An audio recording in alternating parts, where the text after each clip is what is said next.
So hello guys, এটা হচ্ছে আমার আজকের কাজের ড্রেস। তো তোমরা তো দেখতে পাচ্ছ, আর এই যে আমার শরীর দেখতে পাচ্ছ, মানে কি হয়েছে, শরীরের 12টা বেজে গেছে। যাই হোক, সকাল সকাল আজকে রেডি হয়ে গেছে, কাজের ড্রেস ফ্রেস পরে হয়েছে। আর এদিকে উলুং আর সুতা আর এই যে হাতুড়ি সাবলে চলে গেছিলাম, ওদিকে মাটি কাটা হবে আজকে। আর এদিকে আগে কম্বুগালা ফেলে নেবো, আগে কাজ করেছিলাম উপরে, তো সেই কম্বু টম্বুগালা দিকে ফেলে দেবো, দিয়ে এদিকে ফেলে টেলে দিয়ে আবার এদিকে গোছে টুছিয়ে আজকে 8টা পকট কাটা হবে।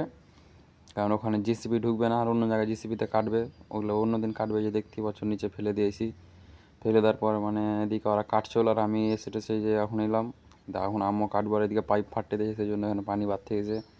ওটা কালকে কাটা। আবার এই যে আমি এখানে কাটতে নেমেছি, তো কাটতে নেমে এত গরম লাগেছে কি বলবো, যে ঘাম বার হয়ে গেছে, চোখের গোড়া বারে বারে ঘাম চলে আসছে। তো এই ঘামটার জন্য তোমরা ঘামিয়ে দাও হাত পা তোমাদের, লাইক কমেন্ট করে। আর আজকের ভিডিওটা এখান থেকে, তো তোমরা ভালো থাকো।